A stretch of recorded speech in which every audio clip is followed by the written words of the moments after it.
Hola, bienvenidos a un nuevo Café Studio Cast. Hoy tenemos el gran privilegio de estar con Rupert. Bienvenido, Rupert. Hola, Gracias amigo. por venir. Gracias por la invitación. Qué gusto. ¿Cómo te ha tratado ahora este viaje? Bien, renovado. Me debí unas vacaciones.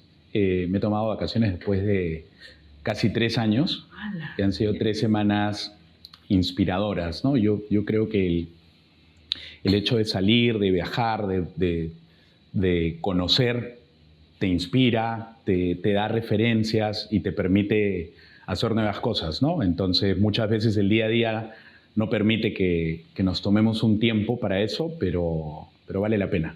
Vale la pena, ha sido un viaje rico, enriquecedor, y nada, ya te iré contando, pero Italia era uno de mis pendientes. Finalmente Sí. logré visitar Italia y es la cuna del Uf. café, entonces hay mucho aprendizaje de por medio. Claro, claro. ¿Y qué has visto? ¿Cuál es la realidad por allá comparada, por ejemplo, acá con Latinoamérica, en específico acá en Perú? Como te decía antes que arranquemos, ¿no? Lo primero que me llamó la atención es el consumo. Yo sabía que el consumo de café en otros países europeos principalmente es mucho más alto que en Perú, pero me llamó la atención que el consumo de café comercial es el que de alguna manera domina el mercado. Y eso puede tener dos lecturas, ¿no? Por un lado, oye, no hay café de especialidad y mi rollo va más por el café de especialidad, pero por otro lado, lo hace accesible. Entonces, tú encuentras un café en la bodega, en una barrita de cafetería, en un restaurante, en la fotocopiadora, en todos lados, ¿no? En promedio cuesta €1, varía de acuerdo al país, de acuerdo a la ubicación. Y otra cosa que me llamó la atención también es que los cafés tienen un precio para tomar en la barra, de pie, y otro precio si te sientas. Entonces, eso lo hace mucho más accesible porque hay mucha gente que de paso va, se toma un café, €1 o €1,50 y te puedes tomar 2, te puedes tomar 3 al día, ¿no? Claro. De verdad interesante.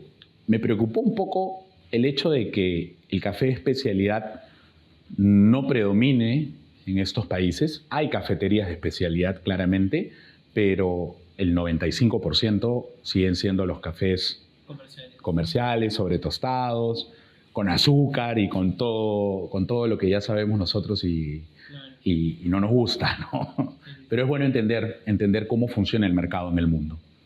Mira, yo tengo una hipótesis de eso, porque muchas veces viene gente y oye, ¿por qué nosotros no tenemos el consumo per cápita más alto? Colombia tiene tiene un montón de gente, la cultura es diferente, ¿no? Y gracias a Dios tenemos amigos que han viajado, pues, no sé, a Australia, a Europa, a Estados Unidos, y le preguntamos qué tal el mercado allá, ¿no? Y la referencia es muy similar, el mercado de especialidad sigue siendo muy nicho, ¿no? En todo el mundo, o sea, no solamente es acá, sino es en todo el mundo. Entonces, esto es una hipótesis personal. Yo decía, pero ¿por qué teniendo tantas cosas no podríamos nosotros aprovechar este recurso, ¿no? Este cafecito de especialidad? Y lo que yo pienso como hipótesis es que el peruano, una de las características en Latinoamérica es que come muy bien. Claro. O sea, ¿por qué el peruano no toma tanto café como un argentino, como un chileno, como ellos, ¿no?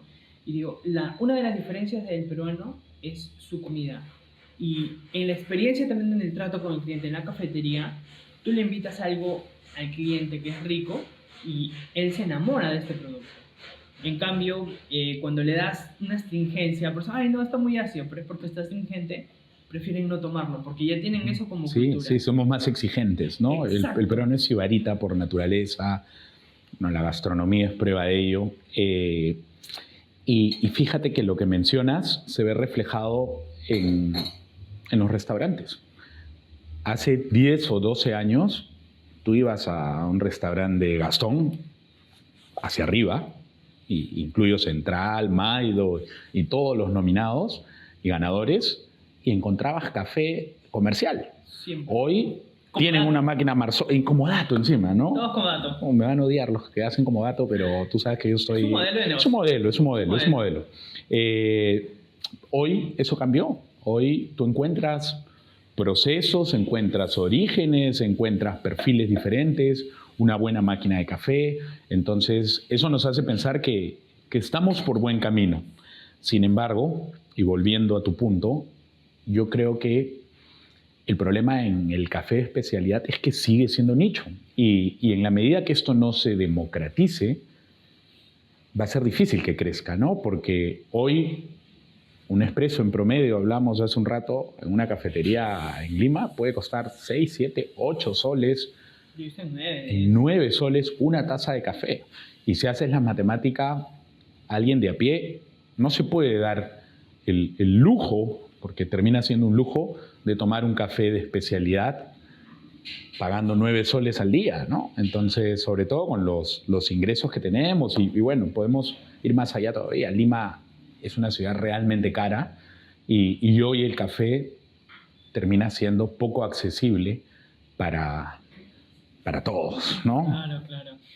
Yo tengo ahí otra hipótesis, porque creo que todo el que empieza con el tener una cafetería, que es como el sueño cúspide de alguien que está enamorado del café, es tener una cafetería. Pero mucho también se ve como, mira cómo están las cafeterías, ¿no?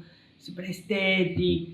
Y a veces creo que se pierde el enfoque de que es un proyecto, ¿no? Entonces, escuchaba la otra vez la hermosa entrevista que la recomiendo del señor Arellanos. Sí. Rolando Arellanos, si no me equivoco. Y él hablaba mucho de las 4 P's. Precio, promoción, plaza y producto, ¿no? Entonces, él hablaba de las ventajas competitivas y de una balanza entre el precio, la promoción, la plaza y el producto que discriminaba, ¿no? Y ahora se entiende, o sea, definitivamente tiene todo el sentido de que al no tener un país con cultura de esto que le va a gustar definitivamente, la confianza no es igual. Totalmente. Entonces, si existe esto, que es totalmente lógico, tiene todo el sentido, no hay confianza, no hay cultura, no puedes exigir que lo valore. Uno no ama lo que no conoce. Entonces, los precios exorbitantes, como lo has dicho, lo que hace es hacerlo más chiquito. Y es una pena porque el mercado de café de especialidad como tal se reduce. O sea, no hay alternativas para expansión, sino cada vez lo haces más chiquito, por eso que no crece. Totalmente. Porque no tienen una visión clara, no se tiene muchas veces una visión clara de que estos 4 puntos van a hacer que sea no solamente el proyecto solvente, sino sostenible en el tiempo, ¿no? Y yo creo que deberían ver más alternativas. Yo conozco 3 cafeterías en Lima que sí la aplican. A ver, cuéntame, ¿cuáles son? No sé si me puedo decir, pero hay una en Miraflores, Ya. el distrito, hay una en Miraflores, que la admiro mucho, Ajá. de hecho, para mí es un gran referente siempre. Ajá. La otra está en Lince, Ya. en Rizo. Sí, claro. Y la Claro. Y la otra está en Sí. Magdalena del Mar, Ajá. dentro de un sitio demasiado concurrido. O sea, y estos 3 puntos casi siempre los veo con un montón de gente. Y es cierto, o sea, si tú le das alternativas al consumidor de poder tomar todos los días, o por lo menos lo más constante posible, acercar esto sin ser comercial, pues le vas a dar herramientas para que puedan tener conocimiento y conciencia de lo que van haciendo, ¿no? Totalmente. Y hay algo que tú has dicho que me parece clave. Hay que verlo como un proyecto. Ojo, yo soy un apasionado del café. Me encanta el café, me encanta visitar cafeterías. He viajado y he aprovechado al máximo mi tiempo en visitar cafeterías. Ya, luego te contaré una cafetería en Marruecos increíble. Y en fin, es algo que realmente me apasiona. Pero finalmente es un negocio. Y si no es sostenible, no perdura en el tiempo. Entonces, si no hay un análisis detrás, si no hay un buen producto, si no hay una estructura de precios, si no hay un modelo financiero, y me da pena decirlo porque yo veo abrir tantas cafeterías como las que se cierran. Hablamos, y este dato no sé si lo podamos tener al final del video o podemos complementarlo, pero hablamos de las cafeterías que se abren en Lima, y me parece de verdad algo admirable, pero nunca decimos cuántas se cierran. ¿Cuántas se cierran al año, no? ¿Cuántas no funcionan? Y no funcionan porque muchas veces nos dejamos llevar solamente por nuestra pasión. Y ojo, me incluyo en eso. He metido la pata una serie de veces. Y no lo vemos como un proyecto. Y es un proyecto que se tiene que sostener en el tiempo, ¿no? Café Negro empezó en un mercado. Empezó en un mercado en Barranco, en el mercado del Capullo, al costado del Cantarranita. Y eso es hace ya casi 8 años, ¿no? En el 2017 empezamos en un mercado y con esa misma idea de democratizar el consumo de café. Hoy estamos en otra ubicación con mucho tráfico, estamos dentro de uno de los principales bancos del Perú y entiendo también de que es un tema de tráfico. Hace un rato me hablabas del de Rizo, ¿no? Hay tráfico y estoy seguro que si tuviésemos ese mismo café en Gamarra o en el Mercado Central o en el tren eléctrico o en lugares de alto flujo, la conversión sería otra. Exacto. Pero como lo venimos conversando, es un tema complejo. No es solamente el café. Para mí el café... Excusa. Tal cual, pero me parece un elemento fundamental dentro de tu negocio. Pero no es solo el café. Hay algo que aprendí en el mundo de las franquicias. Y los gringos te dicen, hay 3 cosas claves. Location, location, location. La ubicación, ¿no? Entonces, si queremos tráfico, si queremos convertir, si queremos vender 400 tazas al día, necesitamos una ubicación privilegiada, pero para tener esa ubicación privilegiada necesitamos muchas veces una renta imposible de pagar, entonces hace que esto sea más complicado, ¿no? Y esa es la razón por la cual yo abrí un mercado, porque era el único lugar en donde podía pagar 500 soles de alquiler, ¿no? Averigué en Larco y me dijeron, no, hay solo café estudio, ¿no? Pero tú sabes, las rentas en un primer piso, en una avenida principal... Criminales. Impagables, ¿no? Y terminas desvirtuando el concepto porque al no ser sostenible terminas vendiendo lomo saltado en una cafetería de especialidad y pierde concepto, ¿no? Sí. O sea, es natural, ¿no? O sea, yo la verdad no juzgo a nadie que lo venda caro el café porque entiendo que, o sea, haces tu matemática. Totalmente. Si no le pones este precio, pues no vives, ¿no? Totalmente. Y después tienes que poner complementos que se terminan haciendo almuerzos y las cafeterías se terminan siendo restaurantes. Y hay diferentes mercados, ¿ah? Incluso veo que hay cafeterías muy top que les va bien, pero han encontrado ese nicho, sus unidades de negocio para ser solventes, la diversificación con mercados B2B, no solamente el B2C, y ahí encuentran su punto de equilibrio. Tienes ¿no? que ser creativo, hermano. Sí. Tienes que ser muy creativo. Yo busco siempre la innovación dentro de mi equipo y Café Negro ha pasado por diferentes etapas, desde ser el café del mercadito hasta la tienda virtual en donde dábamos full café a la puerta de tu casa a través del contenido y hoy nuevamente somos la primera cafetería para que quede grabado acá en tu podcast, ¿no? Somos el primer specialty coffee en formato fast food en el Perú. Así. Yo toda mi vida trabajé en el mundo del fast food y de alguna manera he logrado combinar mi pasión, que es el café, con lo que mejor sé hacer, que es operar negocios de comida rápida. Y encontré ese modelo y de verdad soy muy optimista de poder escalarlo porque Café Negro es eso. Es una cafetería de especialidad, pero en formato fast food, en donde en 30 segundos tienes que tener tu café en la mano, ¿no? La fórmula de McDonald's. Exacto. Sí, me he visto la película de McDonald's tantas veces Sí. y lo he vivido porque, bueno, no trabajé en McDonald's, pero trabajé muchos años en Starbucks, en Dunkin' también. Y entendí ese modelo, ¿no? Se aleja un poco de la experiencia. Tú sabes, la cafetera era un negocio de experiencia. Yo hoy estoy alejado del mundo del café especialidad como experiencia y estoy buscando el volumen a través de un formato fast food. Es que yo creo que hay una cosa importante, ¿no? O sea, por ejemplo, si uno quiere algo, en un principio diría hasta ontológico, ¿no? Tal cual. Que tú quieres algo, lo quieres con libertad. Si lo quieres poseer, ya no es un amor real, ¿no? Es un amor con libertad. Entonces, pienso yo que si a ti te gusta el café, en general lo digo, y no es que tenga que ser para todos tampoco, pero buscas que él crezca, ¿cierto? Tal cual. Entonces, más allá de que me gusta a mí personalmente o no, hacer las cosas que yo me gustan y me inspiran y fluyo, se combinen con ese mismo propósito, que este crezca. Tal cual. Pero si las herramientas que yo propongo no las hacen crecer, ¿y cómo se genera una dicotomía? Y el resultado es este, ¿no? Que muchas veces no jala, y tal cual nosotros también que hemos tenido cafetería, pues es un fracaso enorme abrir con muchas ganas, con muchas deudas también. Mucha gente no lo dice, nosotros estamos endeudadísimos al inicio, y vender un espresso a la semana, recuerdo. Es dramático. Terrible, terrible.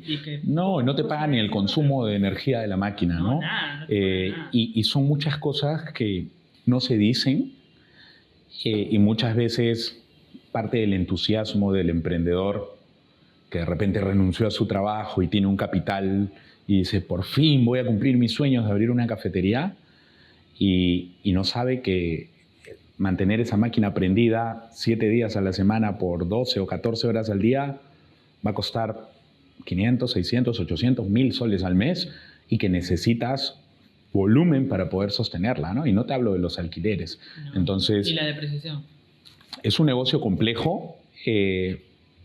Creo que vamos por buen camino, pero todavía estamos lejos de donde deberíamos estar, ¿no? Con el café que tenemos, con la materia prima que tenemos en Perú. Todavía no tenemos el mercado suficientemente maduro, ¿no? Somos un mercado emergente, tanto en la especialidad como el comercial. Estamos todavía en pañales, ¿no? El consumo per cápita no llega ni siquiera a 1 kilo. En Italia es mayor a 5 kilos. Y países nórdicos como Finlandia están por encima de los 13 kilos. Colombia por encima de 3 kilos y Colombia está a la vuelta de la esquina. Entonces, hay un tema en el mercado. Es un tema de demanda, como lo conversamos, pero es más complejo y es una carrera de largo aliento, ¿no? Hay proyectos que en estos últimos años me han funcionado, hay otros que no, hay otros que han evolucionado y yo creo que lo que queda es el aprendizaje, ¿no? Tú sabes, la cafetera, le metí todas las balas, empezamos en pandemia, era un café, bar, que fusionaba de alguna manera las técnicas del barismo con la coctelería. Tuvo un apogeo, tuvo un pic y luego fue cayendo y en ese momento tuvimos que tomar la decisión de cerrar, ya no estamos con la cafetera y enfocar toda mi energía en café negro. Y eso es algo que hablábamos también antes de cámaras, la importancia del enfoque, ¿no? Estoy leyendo un libro que justamente nos comenta que en un mundo caótico en donde prima la conectividad y la inmediatez de la mensajería, el WhatsApp, las redes sociales y todos los elementos distractores, no te puedes enfocar. Y yo lucho contra eso todos los días y muchas veces pongo mi teléfono en modo avión, me pongo un cronómetro para decir de tal hora a tal hora vamos a pensar únicamente en la estrategia comercial de la nueva edición de Café Negro. Y me doy cuenta de la importancia de poder enfocarnos, ¿no? Me ha pasado, ¿no? Yo soy un loquito que quiere hacer de todo y tú me has conocido así. Y creo que el mayor aprendizaje en estos últimos años es, si quieres hacer algo, hazlo bien y hazlo a profundidad y hazlo enfocado y aleja todos esos elementos de distracción que puedan finalmente desenfocarte, ¿no? Con el café es más complicado porque tú me dices, ya, enfócate solo en el café y a fin de mes. Exacto. Entonces es más complicado todavía, pero sí se puede vivir del café. Yo doy fe de eso, tú das fe de eso. No seremos ricos económicamente, pero somos ricos de espíritu, hacemos lo que nos gusta y creo que vamos en esa ruta. Yo creo que hay muchas alternativas, ¿no? Yo creo que o sea, de hecho ese es un principio por el cual hacemos este podcast, porque muchas de las personas que puedan ver esto van a tener más herramientas. De repente nosotros, que en su momento pues no había tanta información o tantas experiencias vividas, ¿no? En este mercado, que definitivamente tiene muchas oportunidades. Y eso quería llegar, ¿no? ¿Cómo comenzó tu pasión por el café? Porque puedes haber elegido otras, ¿no? Sí, ya tenías la experiencia del tema de los fast food. De hecho, ¿por qué el café? Mi rollo con el café viene antes del fast food. Y yo entro a Starbucks en el 2005, en una época en donde no existía el café de especialidad. No tengo registro de en qué año se denomina el café como café de especialidad, pero estoy seguro que es en este siglo. No viene en 1990 no existía el café de especialidad. Cuando llegue Starbucks al Perú en el 2004 o 2003, era lo más top que había de café, porque era como una boutique de café y una taza de café costaba 8 soles y te traían café de Kenia, de Etiopía, de Sumatra, Sulawesi, Costa Rica, México, Perú, etcétera, etcétera. Y me llama la atención y me meto a Starbucks, para aprender justamente en un mundo en donde no existía especialidad. Hoy no tomo Starbucks, pero valoro mucho lo que aprendí ahí y de hecho en parte es lo que pongo en práctica, ¿no? Pero mi rollo con el café viene 4 años atrás. Yo tenía 17 años, necesitaba trabajar, estaba en primer ciclo de la universidad. Mi tía Silvia, que es como mi madre, me pagó el primer ciclo de la universidad y me dijo, te pago el primero, pero el segundo ya vas a haber cumplido 18 y ya tú mismo eres, ¿no? Aún tenía 17 años y dije, bueno, ¿en qué chambeo, no? Busqué trabajo en grifos, busqué trabajo en tiendas de departamentos, pero era menor de edad y era imposible. Y llegué, por una amiga, llegué a este lugar que marcó para mí no solo mi vida, sino creo que es importante tenerlo en la línea del tiempo, Café Z. Café Z fue mi escuela. Café Z abre en el año 2001 y yo llego en el 2002. 10 años antes que abra Bicetti y Café Verde, ¿eh? Siempre hablamos, no le quito mérito, siempre hablamos de Café Verde y Bicetti como los padres del café de especialidad en Perú, pero hay una prehistoria y esa prehistoria es Café Z. Café Z era un lugar con café verde, con sacos de café, que no tenía muebles, no tenía sillas, solo barras altas como estas, y todo estaba lleno de sacos de café. Cuando te digo todo estaba lleno, son 120 sacos de café verde. Wow. Tenían una tostadora en el medio y tostaban su café, quedaba frente al antiguo bowling de Miraflores, donde ahora creo que hay una farmacia ahí, a cuadras de aquí, y el lugar era un lugar mágico para mí porque llego a la entrevista, me bajé a media cuadra y veía que salía humo de la esquina, ¿no? Y el olor ya me llamaba. Y yo tenía 17 años, estaba en el primer ciclo de la universidad, en generales, yo estudié contabilidad, no tenía nada que hacer con el café, pero esa primera impresión que tuve, y recuerdo claramente mi primer día de chamba en agosto del 2002, fue en Café Z, en un momento en donde tostaban el café ahí. El dueño de ese entonces era un americano, el señor Keenan, y tenía máquinas del año 70, unas Gaggia. No habían máquinas de expreso en Lima. O sea, de repente San Antonio tenía una y por ahí el Haití, pero no habían más. Y en Café Z se empezaba a formar el concepto de cafetería, ¿no? Era un lugar muy hipster para la época, hacían música en vivo los viernes, un poco de blues, jazz, se tostaba el café con los clientes, el público principalmente eran turistas, porque para un peruano era un concepto adelantado a la época. Pero me quedé ahí, me quedé 3 años ahí, trabajando los fines de semana, estudiando por las mañanas, trabajando medio tiempo en las noches, y yo creo que eso me marcó. Cuando salgo de Café Z, porque ya tenía que empezar a hacer prácticas, ya estaba en séptimo, octavo ciclo, me voy a un laboratorio como practicante del área de costos y se presenta la convocatoria para Starbucks, para barista, que le llaman barista, medio tiempo, y dije, este es el momento, ¿no? Y me presento a Starbucks y bueno, entré ahí y no paré, ¿no? Hice la línea de carrera. Habían 4 locales en ese entonces. Hoy, para dimensionarlo, al día de hoy, 2024, hay más de 100 tiendas de Starbucks en el Perú.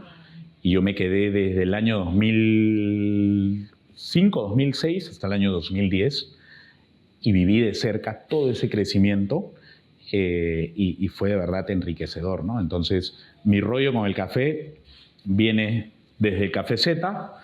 En Starbucks fortalecí la parte de procesos, el sistema, lo que tú dices, ¿no? La película en McDonald's, la viví ahí en carne propia y luego, ya más grande, ya había acabado la universidad, se presenta la oportunidad de entrar a Dunkin'.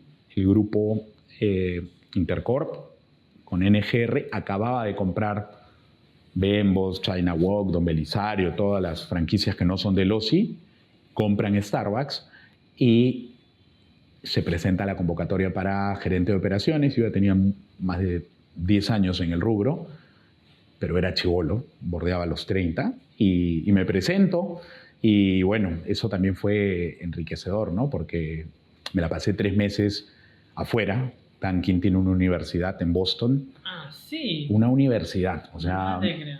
imagínate tu estudio, Ajá. pero todo un edificio en donde hay incluso simuladores, Claro. tiendas con el punto de venta, con billetes de monopolio, pero con billetes, con insumos, una tienda en donde haces la práctica a puerta cerrada y tienes un coach, tienes un entrenador con un pito, con un timer gigante y con cartillas simulando situaciones, ¿no? Llega cliente apurado y, no sé, y de mal humor, ¿no? ¿Cómo lo atiendes, no? Te piden 6 capuchinos, 3 lattes, 4 Boston crema, etcétera, etcétera. Entonces, súper enriquecedor, de verdad, lo que me pasó en Dunkin' es algo que creo marcó mi carrera. Y me quedé 3 años ahí, viví parte de ese crecimiento porque Dunkin' era una empresa familiar en Perú, la franquicia la tenía una familia y la compra Intercorp. Pasamos de tener 18 locales a tener 55 locales en 4 años y yo era el responsable de abrir el mercado. Entonces abrí Chiclayo, abrí Trujillo, abrí Arequipa, abrí Cusco, viajaba a las convenciones de Latinoamérica cada 6 meses, una vez al año al Global Meeting, que por lo general se hace en Orlando, con parque de diversiones incluido. No, una aventura increíble y que me dejó mucho aprendizaje. Y lo último que hice en mi, vamos a decirle, mi carrera como dependiente, fue traer Crispy Crema a Perú, la competencia de Dunkin', no me juzguen, me fui a la cochina competencia. Trajimos esta marca, estuve cerca de 2 años, no funcionó, ahí podemos entrar en detalles, pero también un aprendizaje, de todo se aprende, ¿no? De lo que funciona y de lo que no funciona, ¿no? Y ahí aprendí la importancia del modelo financiero, de los locales, de los alquileres, de los presupuestos, de dimensionar el mercado, etcétera, etcétera. Y en 2017 me vi en una situación ciertamente complicada porque durante 15 años había aspirado llegar a la gerencia general de una marca americana, ya la tenía, y finalmente era algo que no me llenaba y que no estaba funcionando y que no me hacía bien. Entonces tenía 35 años y entré de alguna manera en un conflicto en donde quería hacer algo con el café, pero no por esta línea, sino por esta otra. Y con mis propias reglas, a mi ritmo. Una franquicia americana te enseña muchísimo, pero finalmente es una franquicia, son rígidas. Y ahí es que nace Café Negro. Y como no tenía el capital suficiente para abrir lo que podía hacer con Crispy o con Dunkin', dije, bueno, vamos a abrir en un mercado. Y me aventé y abrí Café Negro en un mercado. Y bueno, la historia, lo que sigue es un poco más conocido, ¿no? Sí. He intentado resumírtelo. No, sí. Se acabó el podcast. No, pues nada. Me parece a mí, o sea, muy interesante porque, o sea, ha sido como una línea de carrera, ¿no? Desde el inicio. Me parece monstruo que hayas trabajado en Café Z. Yo creo que si Café Z estuviera actualmente sería un boom, ¿no? Creo que pocas personas conocen eso. ¿Sabes qué es mi sueño de abrirlo? Sí, eso es lo que yo estaba pensando. Sí, sí. ¿Cuál es tu sueño al final de toda esta historia, sí, no? Sí, o sea, tengo 2. Yo creo que en el mediano plazo me gustaría, más allá de que si se dé el nombre o no, me gustaría un lugar como Café Z. Hay que ver si el nombre está disponible o no lo está, en fin. Pero me refiero a conceptualmente, que se acerca un poco a lo que hice con la cafetera. Es un bar café, es un lugar más de experiencia, en donde te puedes tomar un Negroni, pero también te puedes tomar un espresso, en donde hay desayunos y brunch todo el día. Me encanta lo que estoy haciendo con Café Negro. Creo que es el modelo escalable. Tener 50 cafeterías en el formato de experiencia lo veo más difícil. Tener 50 cafeterías, y me van a decir, oye, qué soñador, pero así soy. En el formato actual de Café Negro lo veo más viable, ¿no? Pero todavía me quedo con la espina clavada de tener un lugar de experiencia en donde me pueda sentar y el tiempo no sea un problema y no sean 30 segundos para un espresso, sino sentarnos como estamos aquí y conversar de la vida, tostar el café, enseñarte cómo funciona. Es como, imagínate, Café Studio es un lugar lindo, pero en un primer piso y abierto al público, ¿no? Entonces va por ahí. Y lo otro es, me gustaría tener una chacrita, ¿no? O sea, de verdad quiero tener una chacra de café. Me gustaría, de repente, después de mis 50, ubicarme fuera de Lima, ¿no? La ciudad como que te termina saturando, pero hoy no hay otra, ¿no? Hay que remar y ojalá en 10 años pueda estar viviendo, no sé, en Cusco, en Villarrica o en Jaén, quién sabe dónde. Qué locura. Creo que sí, creo que es la ruta de muchos apasionados el terminar con una chacrita, ¿no? Creo que la comparto. No me parece nada descartable eso, porque pienso que ya es el mismo propósito, ¿no? Al final le estás cumpliendo el hecho de amar el café en el sentido que crezca. A mí me parece personalmente el modelo que más efectivo es, ¿no? Y que lo va a hacer crecer para luego llegar a ser una mejor experiencia. Porque creo que, como lo acabas de comentar, es el dinamismo, la creatividad que tiene que verse, el romper a veces las reglas, en un buen sentido, ¿no? Y probar, ¿no? Porque probar. Lo que te decía hace un rato, ¿no? Creo que son más metidas de patas y desaciertos que aciertos, en mi caso. Pero si no hubiese probado, no hay cómo saber qué funciona y qué no funciona, ¿no?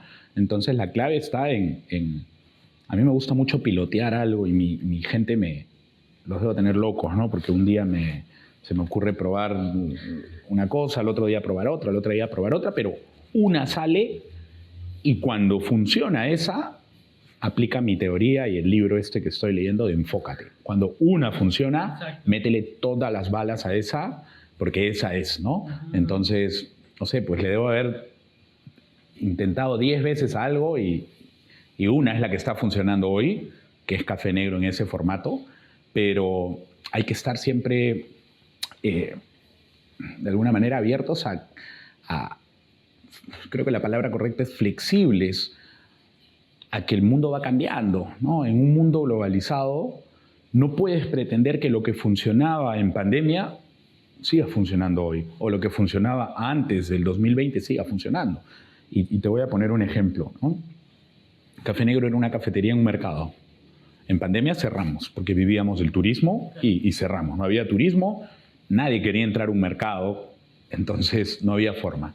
Y me puse a hacer contenido. Y le metía un reel todos los días.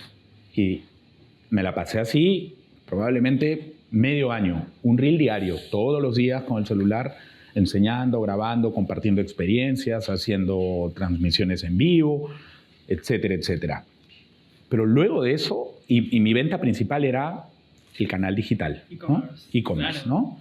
Pero luego de eso, en que entramos en una nueva normalidad, la gente empezó a salir nuevamente. Entonces, el e-commerce empezó a caer y no era un problema mío. Y seguramente le pasó a los que empezaron con cocinas ocultas, a los dark kitchen. Yo de verdad veo el modelo de dark kitchen y hoy no es sostenible, ¿no? Mira Megabyte. No sé si te suena esta marca, pero Megabyte levantó un fondo tremendo y tenían 5 marcas, ninguna de café. Pizzas, hamburguesas, chifa, maquis, pokés. Incluso tenían marcas competencias. Chifa A y Chifa B. Pizza A y Pizza B. Y eran de ellos mismos. Hicieron como un mini Delossi de Dark Kitchen. Que está bien, porque el formato de Dark Kitchen, o el éxito en su momento del Dark Kitchen, es poder aprovechar toda la capacidad instalada con las diferentes marcas o las diferentes propuestas que puedas tener, ¿no? Y ahí haces economía de escala y, en fin, una serie de cosas positivas que te trae esto. Y el modelo funcionaba increíble. Pero hoy, en donde los grandes jugadores del mercado son los 2 operadores que más conocemos y por ahí van saliendo algunos otros, es muy difícil competir en Dark Kitchen con las comisiones que te mandan Rappi, Pedidos Ya y los que existan, es muy complicado. Entonces te tienes que ir adaptando. Yo me di cuenta en el 2022 de que no podía seguir vendiendo, o que mi negocio principal, aún lo hago, pero que mi negocio principal no podía seguir siendo el canal online, que antes la gente veía 8 horas al día de Instagram y que volvieron al trabajo y que ya no podían estar pegados al Instagram, que antes te podías hacer un B60 en la casa, moler tu café, rezarle y meditar mientras lo tomabas, y que ahora la cosa volvía de alguna manera a la normalidad y el café te lo tenías que tomar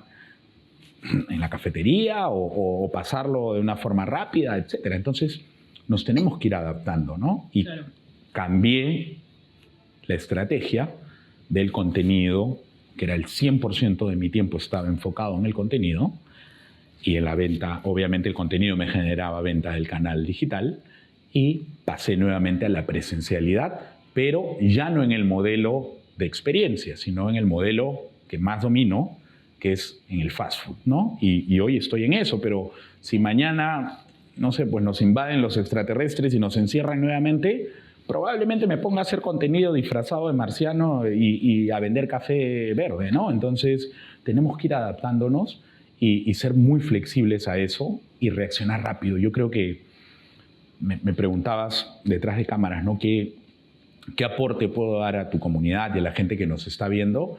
Y yo creo que lo más importante es ser flexibles, entender qué está sucediendo, ser muy observador y reaccionar rápido, ¿no? Y saber soltar también. Eso creo que ha sido mi mayor aprendizaje en el último año, porque muchas veces al ser una pasión para muchos, en el caso del café me refiero, nos aferramos a eso, ¿no? Y decimos, no, la cafetera es mi hijo, yo lo abrí en pandemia. Es un hijo a veces. Lo es, pero no entendemos de que los negocios pasan por ciclos. Y el ciclo muchas veces del negocio es este. Y que se cierre no significa de que tú te estés cerrando. Al contrario, estás abriéndote a otras cosas. Hoy claro, tengo muchachos, un restaurante argentino en Punta Hermosa. Vendo café también, no me alejé del café, sigo teniendo café negro, pero puse en pausa la cafetera. Y quizás en algunos años vuelva, o quizás no lo sé. Pero hay que aprender a soltar, y hay que aprender también a interpretar los números y saber cuando algo ya no está funcionando, decir, bueno, paso al siguiente, ¿no? Hay que ser un poquito más fríos en eso. Y ojo, te lo dice alguien apasionado, llorón, enamoradizo, que le costaba soltar, pero es un negocio y tienes que entenderlo como tal, y no se trata de solamente qué te apasiona, o de que me guste que la cafetería sea estético, que la foto sea la foto perfecta para Instagram. Eso me puede gustar a mí, pero exacto, ¿eso vende realmente? Y la pregunta no es ni siquiera si es que vende. ¿Eso es rentable finalmente?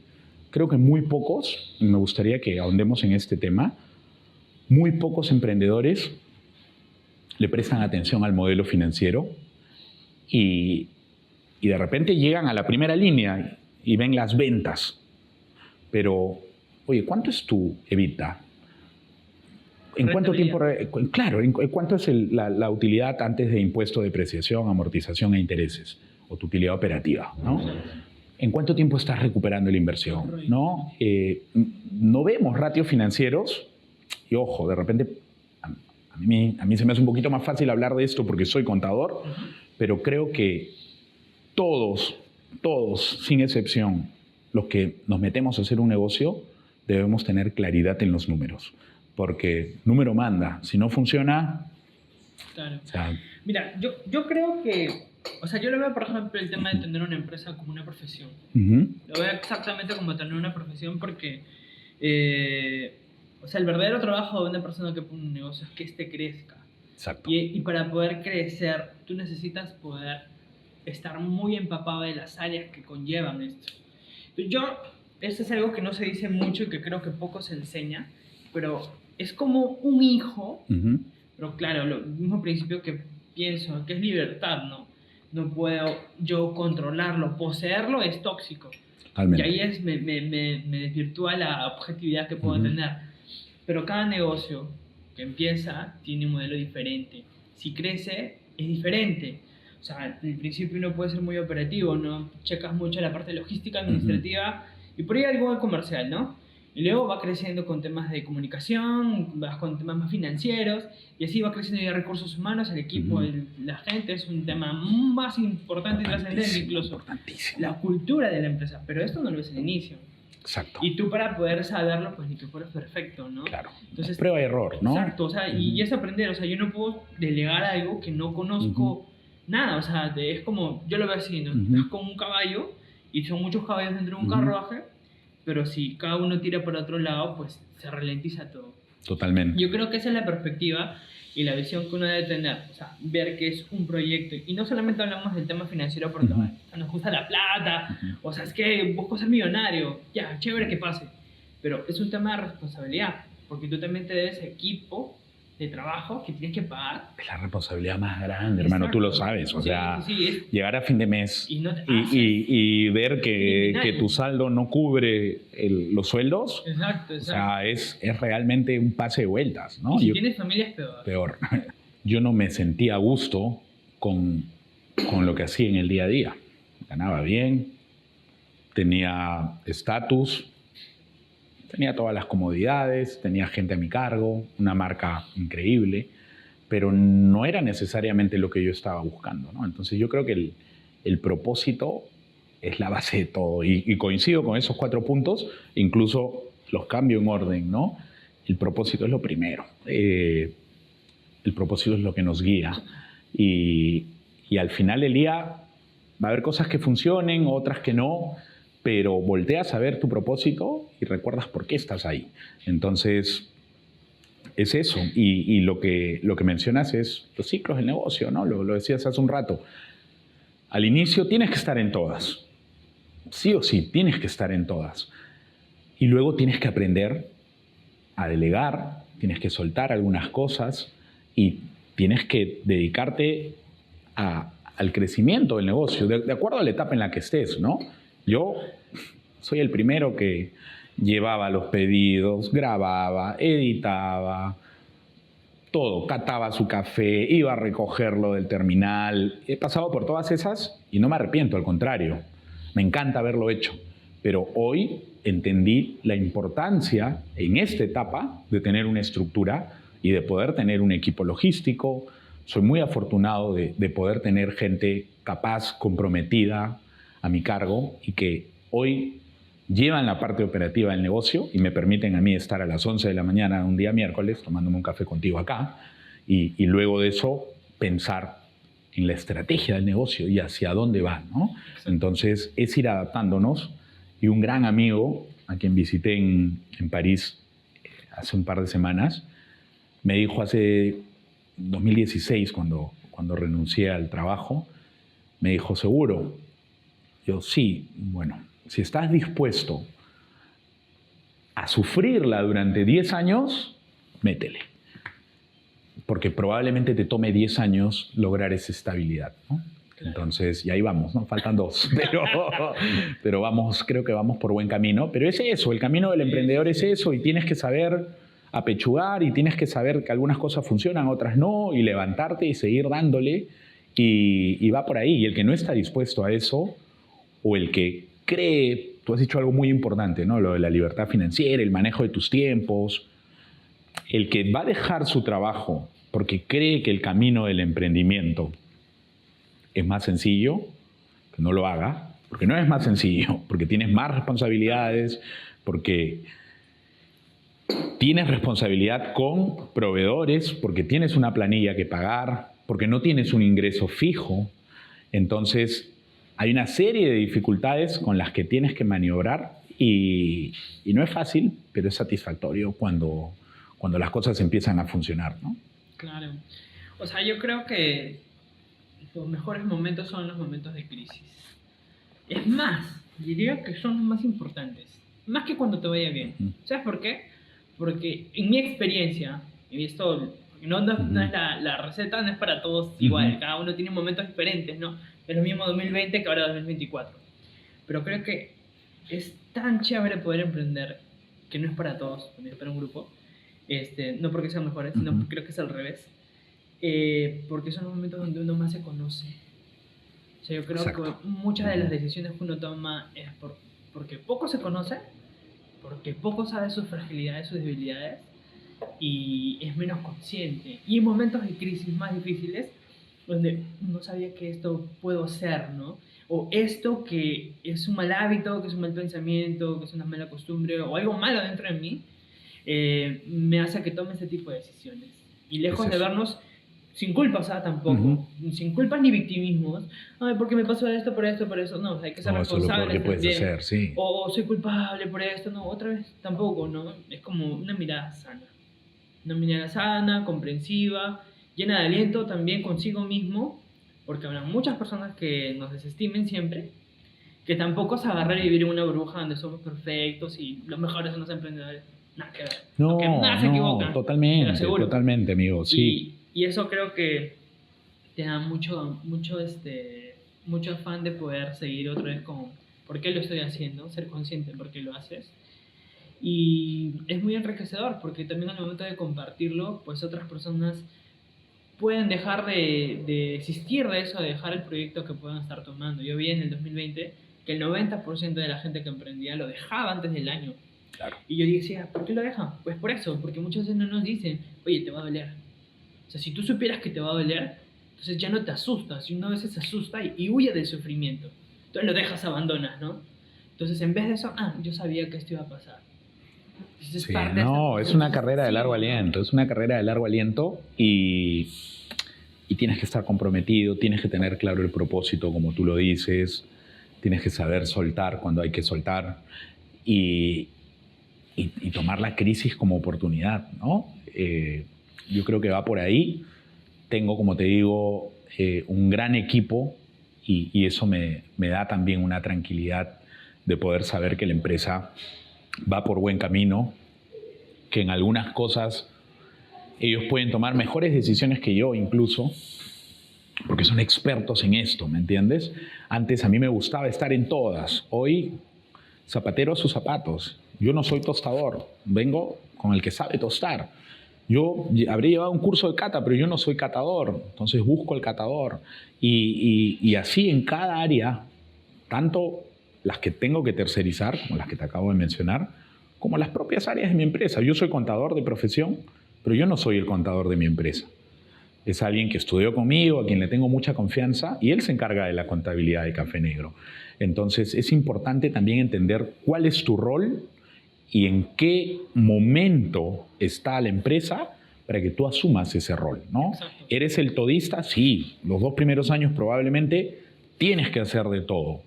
Hoy, ¿puedo ser todista? Sí puedo, porque tengo más manejo de mi tiempo, pero mi tiempo es más valioso trabajando en la estrategia de la empresa que metiéndome en la parte operativa.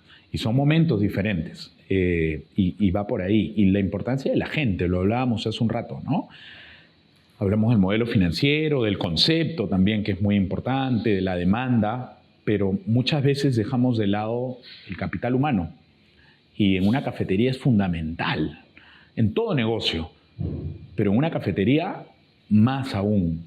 Yo creo que el barista como tal cumple un rol importantísimo dentro de tu negocio y si no eres tú el que va a estar al frente, tienes que tener la certeza de que quien está en esa barra pueda transmitir la experiencia que tú estás buscando, ¿no? Hablo desde la presentación del café hasta la conexión con el cliente. Para mí es muy importante el tema de la conexión. El café no es solamente la taza de café. El café es la mirada a los ojos, el café es el saber el nombre del cliente, el café es recordar qué toma normalmente este cliente o preguntarle cómo le fue en su examen de manejo que tuvo el día anterior o entablar una pequeña conversación. Yo creo que la gente que toma un café busca eso, si no, me lo toma en una máquina, pues, ¿no? Entonces, ese perfil es complicado de encontrar. Es que yo creo que se ha perdido, ¿sabes qué? Algo que el final del café termina siendo una excusa. O sea, la primera revolución que me parece la Revolución Francesa, nace en una cafetería, Ujú. los periódicos, las revistas, siempre se terminó en la excusa para poder conectar. Yo creo que se ha perdido el que el servicio no solamente es la persona que te lo lleva y que lo más importante no es el producto. Tú puedes hacer un no tan excelente café y puede ser muy agradable. 100%. Tú lees la revista Michelin y no solamente se concentran en el producto, en la ambientación, la música, en la armonía que genera, ¿no? Y lejos de eso, otra vez vuelvo por tercera vez al principio.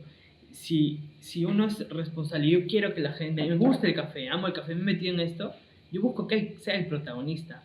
Pero a veces yo creo que nos pasa, porque creo que todos hemos pasado por algo de esto, queremos nosotros ser el protagonista. Y pucha, me ha tocado también ir a cafeterías donde me han tratado, pero malísimo, malísimo, pero con M de mucho, ¿ah? Sí. O sea, horriblemente. Y como que se pierde el enfoque. Y este es un trabajo del cual no debe ser un esfuerzo hipócrita de poner una buena cara, sino si me gusta lo que estoy haciendo, lo transmites, ¿verdad? Sí, y si no, que trabaje si no, fuera de la barra, ¿no? O sea, no todos hemos nacido, no todos tenemos el perfil y la vocación de servicio. Entonces hay gente muy buena, y te digo, en mi equipo, hay gente muy buena, pero muy buena en la computadora, haciendo análisis, revisando los costos, haciendo los pedidos, pero no todos tienen ese carisma, no todos tienen ese perfil para estar en la barra. Y ojo, no hablo, que es otro tema súper importante, no hablo de la parte técnica y de la formación, del conocimiento como tal del barista, hablo del espíritu del barista. Para mí, lo más importante, yo Rupert cliente, ¿eh? Aquí podemos discrepar en opiniones, pero para mí lo más importante no es el arte latte, no es que la tacita sea de cual o tal artista, no es que la cafetería sea estética, sino es el barista, es la persona que me está recibiendo, es la calidez con la que me recibe, es la pertenencia, es el sentido de urgencia que tiene, es que recuerde mi nombre, es que sea atento conmigo. Todas esas variables hacen que yo pague $1, $2 más o lo que fuese entre una y otra cafetería. Yo no voy porque en una me hagan un cisne y en otra me hagan una espiga. Yo voy porque conecto con ese barista y eso busco en mi equipo y creo que muchas veces dejamos de lado eso. En las escuelas muchas veces nos enfocamos en la parte técnica que, ojo, es muy importante. No estoy diciendo que no lo sea, porque finalmente el barista es ese intermediario entre el conocimiento del café y el consumidor y es el que va a crear, el que va a ayudar a construir la industria. Pero si esa persona es un sabelotodo y es antipático, ¿por qué voy a ir? O sea, ¿por qué voy a ir para que alguien me ponga mala cara? ¿No? Claro. Entonces, de repente no todos los clientes son tan exquisitos en ese aspecto como yo, pero para mí ese elemento es fundamental y yo me doy cuenta el día de la entrevista. Puede llegar alguien que no sepa nada de café y aprender, pero lo que no puede pasar es que llegue alguien que incluso sabiendo no tenga ese enfoque y esa vocación de servicio. Esa persona probablemente lo contrataré para otra cosa, si es que tiene la habilidad y la experiencia, pero no para atención al cliente. Para mí, me parece a mí importantísimo que cualquier persona que esté dentro de un proyecto quiera estar. Algo que, por ejemplo, nosotros vemos mucho es eso. Si no quieres estar acá, no tienes la aptitud para estar, porque sí es cierto, no todos están para estar otros una barra sonriendo, pues no está mal también, ¿no? Pero si la persona no quiere estar en el proyecto, porque también tarde o temprano se va a ir, y probablemente muy rápido, es una pérdida de tiempo. Sí. Y es una inversión, ¿no? Y es desgastante. Claro. Es muy desgastante. Creo que es muy importante que la gente quiera estar en el proyecto. Y después en el tiempo, cuando ya se va formando mucho más, se va cuajando mucho más el proyecto, la cultura. ¿Qué cultura tiene la empresa? ¿Cómo se forman? Porque es casi una segunda casa, es 8 horas. Y es importante incluso como responsabilidad, porque las personas muy jóvenes sobre todo, incluso también las mayores, pero sobre todo las jóvenes, absorben esto en su vida y en su formación. O sea, es gigante lo que tiene una persona que tiene un proyecto, es gigante. Que ahora, no todo está sobre sus hombros, como lo comentas, somos un equipo, porque cuando va bien, bien para todos, va mal, también para todos, o sea, no siempre va a ir bien. Pero es muy importante, creo que tener eso claro, que hace determinante la visión. y que todos estamos remando por un mismo punto, ¿no? Totalmente. La comunicación, y parte de y lo de la cultura es importantísimo el primer día. O sea, yo el primer día le dedico 2 horas a quien empieza con nosotros y le explico cuál es mi propósito, le cuento el rollo que te acabo de contar de por dónde viene mi afición por el café, les cuento hacia dónde estamos yendo. Entonces, yo creo que la cultura, los valores, las habilidades estrella, yo les llamo, en cómo nos tratamos, esas reglas de juego, de respeto, de ayuda mutua, de mejorarte la autoestima, de dar un poquito más. Esas cosas que podemos creer son implícitas, es importante plasmarlas. Las conductas, ¿qué conductas quiero en mi equipo?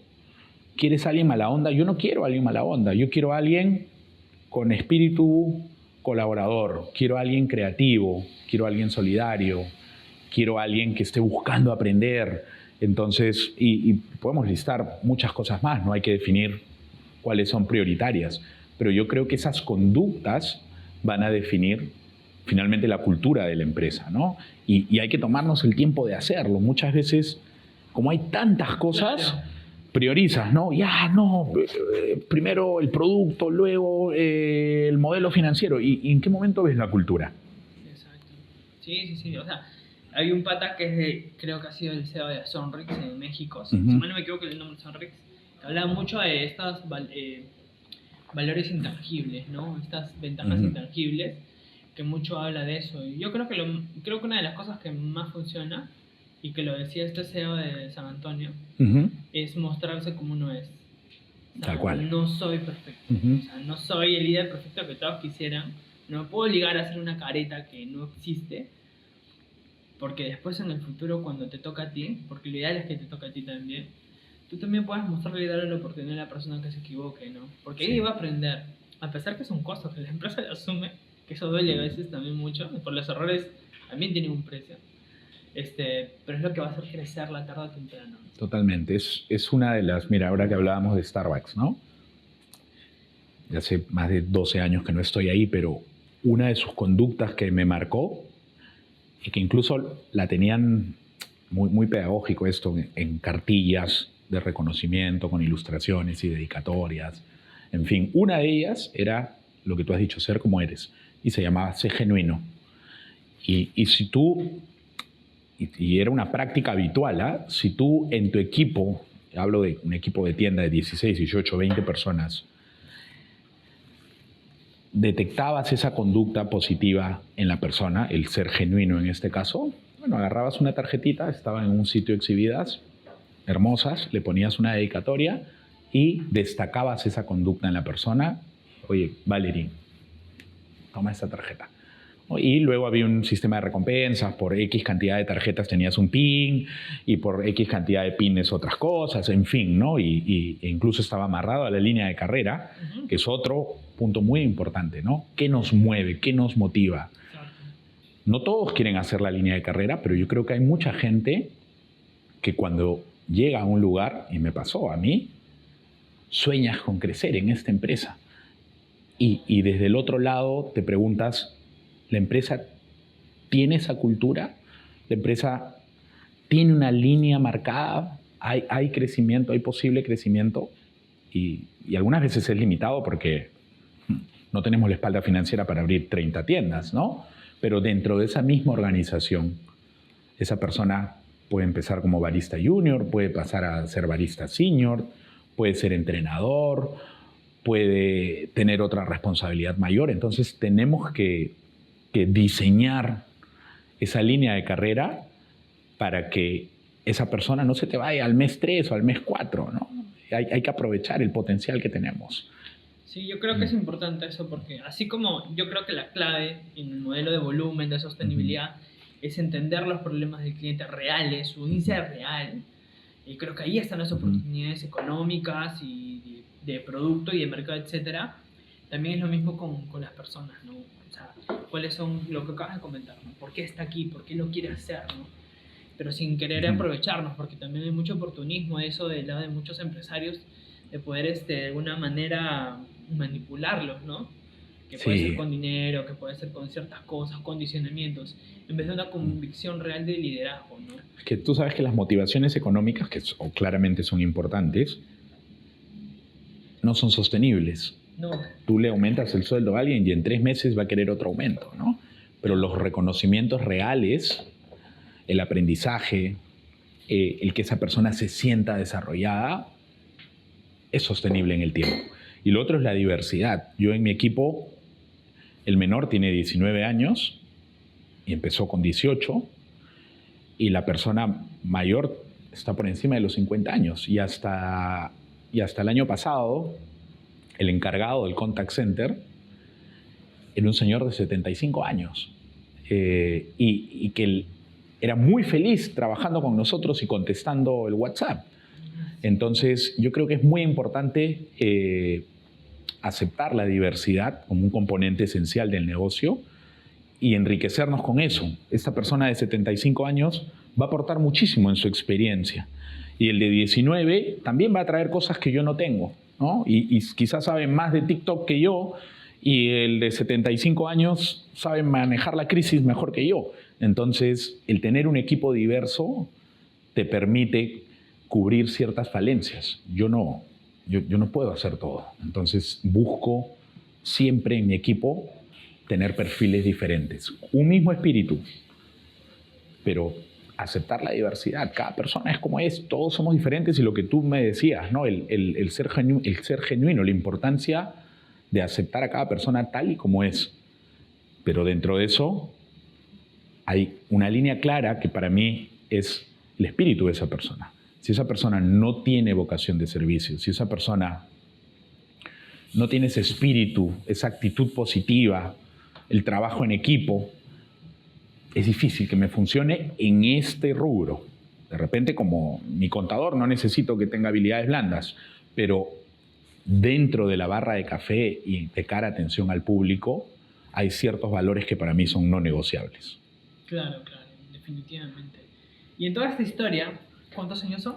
2002. Yo tengo 40 años, acabo de cumplir 40, empecé a los 17, 23. 23 años, ¿no? 23, sí. 23 años, sí. Interesante. Sí, de hecho tengo fotos de Café Z y digo, wow, qué loco. ¿Cómo pasó tan rápido, no? Sí. Y es algo que desde el primer día me apasionó. No sabía finalmente que me iba a quedar ahí tanto tiempo, pero no me arrepiento un minuto, ¿no?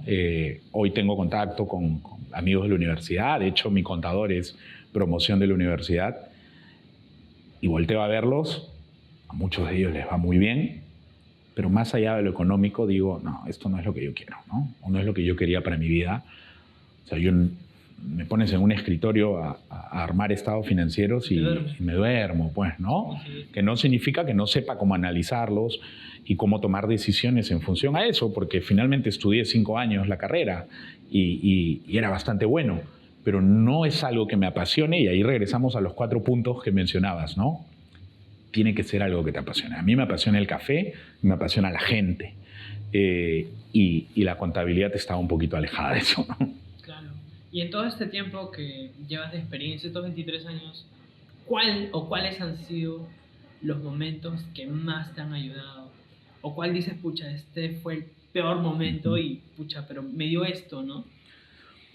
Hay varios, pero yo creo que si hay que marcar un antes y un después, es el momento en que yo renuncio a mi trabajo, pero no solo a mi trabajo, renuncio a todo lo que eso implicaba, ¿no? Y cuando te digo a todo, es desde cómo me veían en el banco con la tarjeta de presentación de gerente general de Krispy Kreme, a cómo me veían cuando iba y les decía, oye, tengo un cafecito dentro del mercado, ¿no? Entonces, que no quiero decir que eso me afectó, pero había una clara diferencia. Entonces, yo creo que eso fue cambiar el chip de, ok, yo estoy tomando la decisión de dejar todo esto, pero por construir esto que viene, y eso fue un momento clave en mi vida, ¿no? Soltar algunas cosas, y seguir mi pasión y sin mucha claridad, porque las cosas se van acomodando como van sucediendo, ¿no? Es imposible decirte, no, en el año 2017, cuando renuncié a mi trabajo, yo la tenía clara de que iba a hacer una tienda de café y luego iba a estar en el BBVA y luego iba a hacer esto o lo otro. No sabía. Pero tu instinto te va llevando y el no parar también, ¿no? Y el no parar en el buen sentido de la palabra, porque a veces es bueno tomarnos un respiro, apagar el teléfono, desconectarnos, tomarnos unas vacaciones, ¿no? Claro. Pero me refiero al no parar en el sentido de desanimarnos, ¿no? Porque pasan tantas cosas que tú dices, pucha, mejor busco chamba, ¿no? O sea... Y que me imagino que te ha pasado. Me ha pasado claro. y le he dudado, sí. Porque... El que no le haya pasado también, eso es mentira. Sí, somos humanos, no somos perfectos. Totalmente. ¿Y qué hacías tú para volver? Me acordaba por qué lo dejé, ¿no? Y es en ese momento que tú volteas a ver tu propósito y dices, oye, yo dejé mi trabajo porque no era algo que me llenaba, no era algo que me hacía feliz. Entonces, hoy estoy haciendo esto, quizás gane menos, no tengo todas las comodidades que tenía, pero soy feliz viajando a la chacra, yendo a un podcast, catando cafecitos, hablando con mis clientes, y entendí que hace algún rato la tenía clara, pero afiancé eso, que el dinero no es algo que me mueva. El dinero es una resultante, es una consecuencia de hacer una serie de cosas bien, ¿no? Pero si tú ves la rentabilidad, y puede sonar contradictorio a lo que te dije al inicio, es importante tener claridad de tus números. Pero si tu fin es rentabilidad, no va a funcionar. Tienes que cumplir con una serie de cosas. Tienes que tener a tu gente contenta, debes tener un buen producto, debes tener una cultura, todo lo que hemos venido conversando, ¿no? Una cultura muy marcada, un propósito claro. Debes tener un componente de sostenibilidad. Tienes que aceptar la diversidad. Y una serie de cosas que si las haces bien, y también la rentabilidad, ¿no? Pero si las haces bien, el resultado va a ser rentabilidad. Entonces, yo creo que eso fue lo más complicado porque fue empezar de cero. Y cuando empiezas, no tienes un sueldo.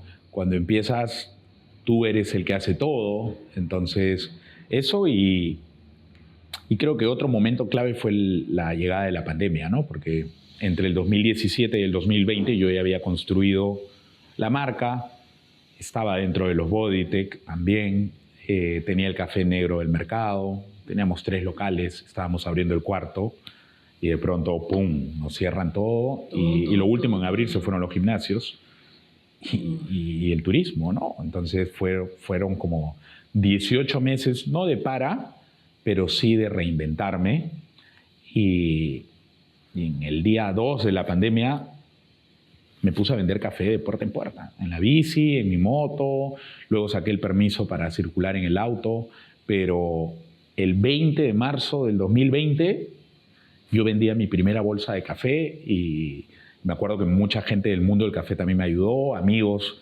mediáticos también se sumaron, pero el negocio en 48 horas cambió. O sea, nos encerraron el 18 y yo el día 20 ya estaba vendiendo bolsas de café y haciendo contenido cuando nunca en mi vida había hecho... Tenía Instagram, ¿no? Pero yo no me dedicaba a eso. Y me dediqué al 100% a la creación de contenido y es algo a lo que quiero volver nuevamente, ¿no? Yo de verdad admiro que estés haciendo el podcast. Soy un fiel creyente de que el contenido es la ruta. Y en un mundo como el de hoy nos permite tener presencia.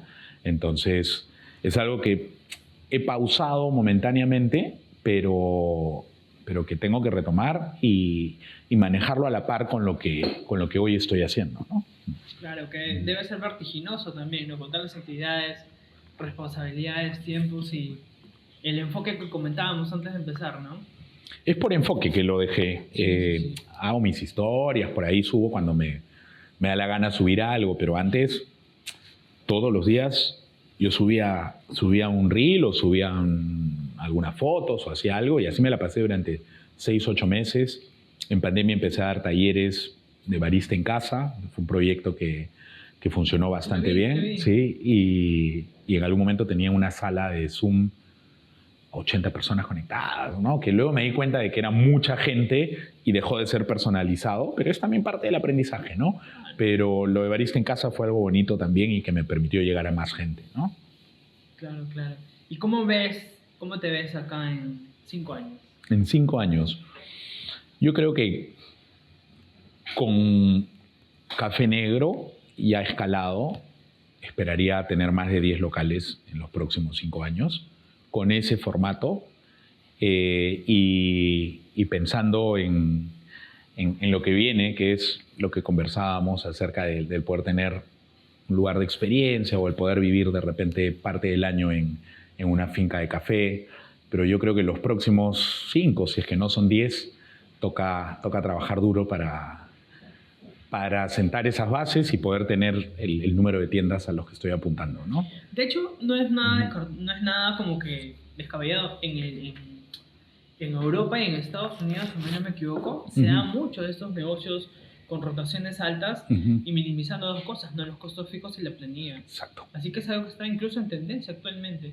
Sí. Y yo creo que sería una buena implementación para nuevos proyectos de cafetería. Creo que serían una apertura grande al mercado, ¿no?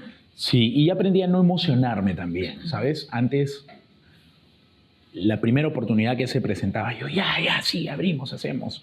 Ahora me lo tomo con más calma, evalúo. Hay ciertas métricas que me permiten saber si va o no va, empezando por el flujo y otras más.